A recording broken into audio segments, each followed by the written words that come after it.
As you come up to 10, that is their god. That is 10. That is the hermaphrodite. But if you stop at 9 and you skip to 11, skipping god, then you are a Luciferian. Because 11 is the number of the magician. It's the one step above. Once you have accomplished the tree of life, you are now the magician. You are one above 10. But they're doing it by skipping god.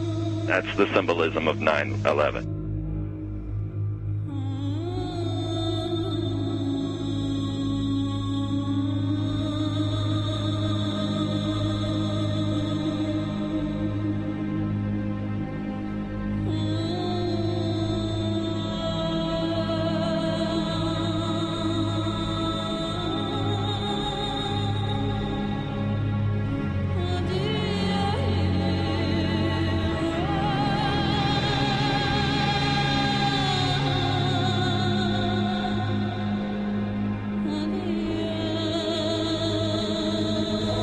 It is a big idea, a new world order.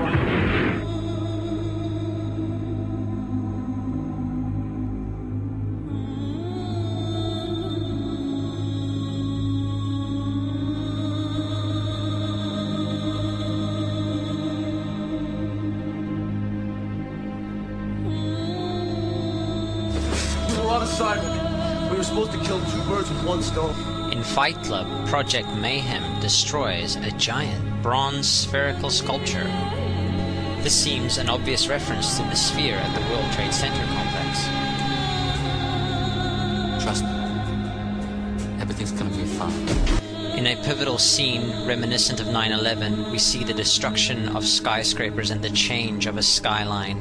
Second anniversary of the 9/11 attack on the World Trade Center, George Bush asked for an $87 billion increase in military spending.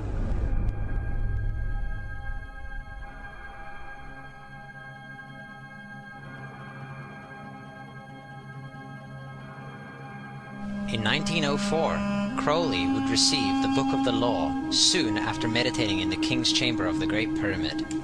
He claimed he had been contacted by a being called Aiwass. Crowley would also use this symbol in his work. Some of its meanings are said to include a reference to the number 77 in Hebrew and a connection to the god Pan. Crowley made this drawing of a non-human intelligence he saw during a ritual. Synchronous 23 has made the connection between Aiwass and the Wizard of Oz, and has further pointed out the similarities between Crowley's grey alien-like drawing and the depiction of the projection of the Wizard of Oz in the film version. The much overlooked theory has been put forward on the internet that when we are looking at George W. Bush, we are actually seeing Aleister Crowley's grandson. I have suggested that this video footage of George W. Bush reading The Pet Goat, coinciding with the start of the 9/11 mega ritual, is in fact a dedication of the 9/11 mega ritual to the great god Pan by Aleister Crowley's grandson.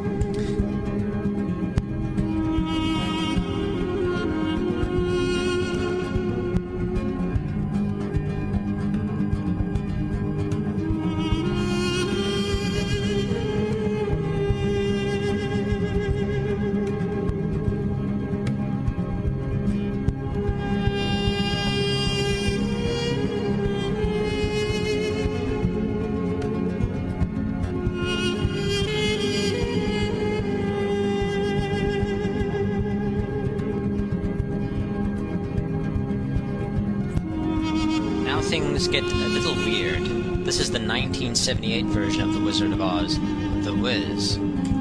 Again, we see the Emerald City connected to New York. On arriving at the end of the Yellow Brick Road, Dorothy and her companions go through the circular portal. Through the door, we see 3 pyramids. Behind the pyramid shape, in between the pyramid pillars of the World Trade Center, we see the sphere, the representation of the Kaaba.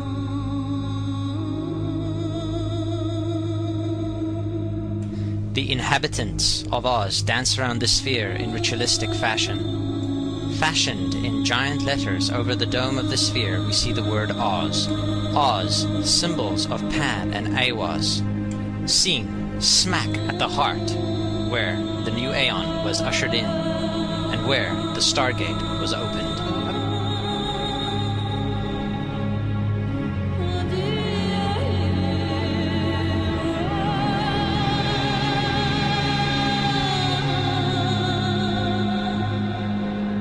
Between the Twin Towers is called the spherical caryatid. It was made by artist Fritz Koenig and was nicknamed the Sphere. We see that Koenig made this thing in Bavaria, the same place where the Illuminati was founded. The most interesting fact about the placement of the Sphere at the World Trade Center Plaza has to be that architect and designer of the World Trade Center, Minoru Yamasaki, intended the plaza itself to be a representation of the Grand Mosque of Mecca, the Sphere in particular taking the place of the Kaaba.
So, my friends, it's time you start placing your faith and your dedication to the one and only God, the everlasting creator of everything on earth and in the universe.